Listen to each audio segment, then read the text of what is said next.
Hi gang, Scott here. In today's video I have a Lightroom tip for you about treating skylines, and this actually applies to any horizontal element in your photo. If you've got an image where you have a very predominant horizontal subject or cut through the photo and you want to treat that area, this is the tip for you. And it's a creative use of our radial gradient, one that may not be as obvious. Hopefully be obvious by the end of this video. But let's take this example here. I'm working with a skyline. So what I'd like to do is add some crispness, some sort of accent to the building, the skyline itself. And with gradients, what we can do is we can kind of treat outside of that. Let's do a classic, let's really exaggerate this. A classic burn where I want to say darken that and then darken this. But I'm not treating what I want to treat. I'm adding effects outside of what I want.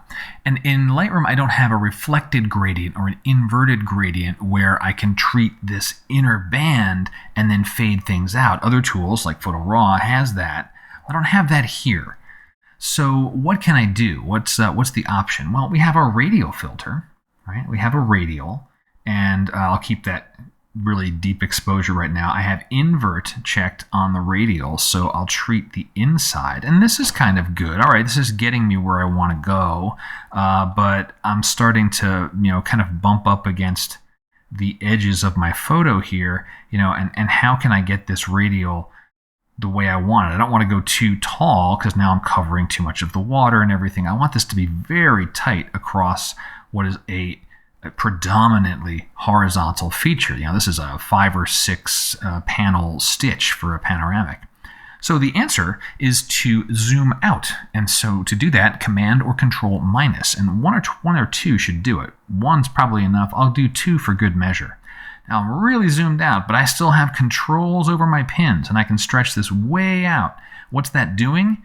The lines that go through this narrow oval, what cuts through the photo is nearly straight, right? It's nearly straight. I can actually zoom back in now, Z key, and I can just work with the pins that I have visible. This is letting me treat the skyline the way that I want it to be treated. And in this case, I can still even rotate it a little bit if I want to catch the top part of that building there.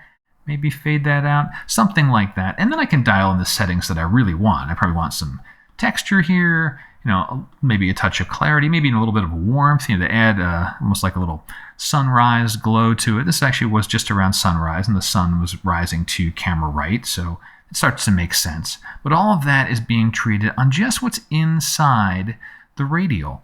And to me, this was certainly faster than trying to paint things in on just the sky. And if it's too strong in the areas that are just sky, it's much easier to brush away those large uniform areas of blue than it is to paint inside different buildings. But that's the tip. Take the radial, zoom out, Command minus or Control minus on Windows. Do that a couple of times, then you can really stretch that radial out and get a near straight line through your photo. Hit the invert, so you're treating inside the radial, and then you can do your adjustments for these predominantly horizontal features of your photos, like skylines. Hope you found it useful. Got questions? Go ahead and drop them below. And until next time, my name's Scott Davenport. Have fun.